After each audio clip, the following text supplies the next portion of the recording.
Good morning, I'm Dr. Sanjay Gupta. Today, we're talking about diabetes. In fact, we're dedicating a whole episode to the concerns about this growing epidemic. You know, it may surprise you to hear that researchers say half of Americans, all Americans, will either be pre-diabetic or diabetic by 2020. It's an illness that affects almost all of us in some way. In fact, chances are, as you're watching right now, you may know someone who has a form of diabetes. So why is this illness at epidemic proportions, especially here in the United States? And how can we as a nation start to fight this deadly condition? That's where we're going today. Let's get started.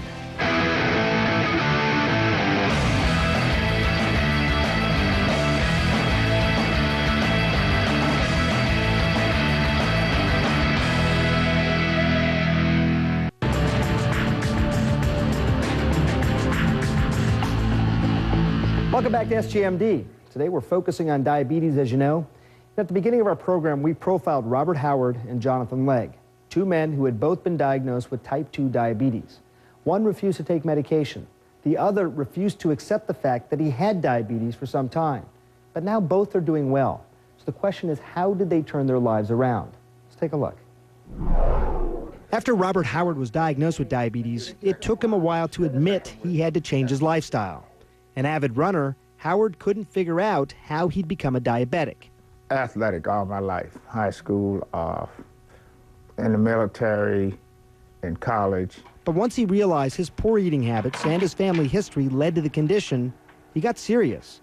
He now gets regular checkups. He keeps active. He eats on a schedule, cutting out carbs and sugars. I found in managing my diabetes, you have to eat regularly, frequently, and specifically. There are things you got to eat and things that you can't eat. He also takes medication and monitors his glucose levels daily.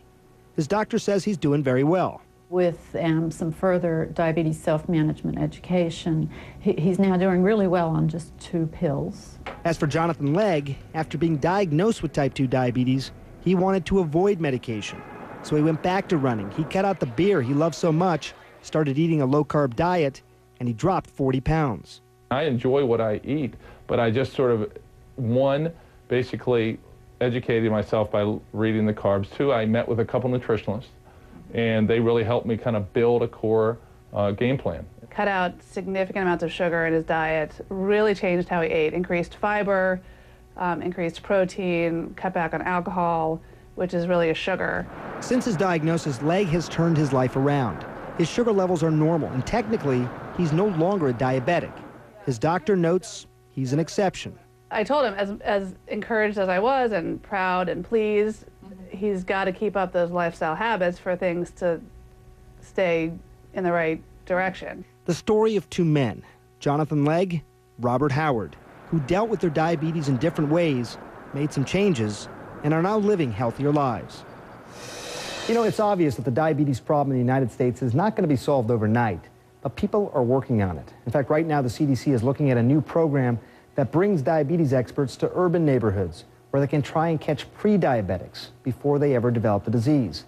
And also because obesity is one of the main causes of type 2 diabetes, there's so much focus on weight overall.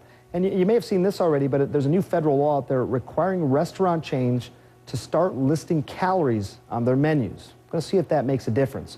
Bottom line is this. Health experts say if more people are aware of the causes of diabetes and realize in many cases it can be avoided, it could make a difference, a huge difference in the future, especially for our children. Hope you learned something today about diabetes. Important topic, obviously, for all of us. And if you missed any part of today's show, be sure to check out my podcast, cnn.com/podcasting. Set your DVR, 7:30 a.m. Eastern. And always remember, this is the place for the answers to all of your medical questions.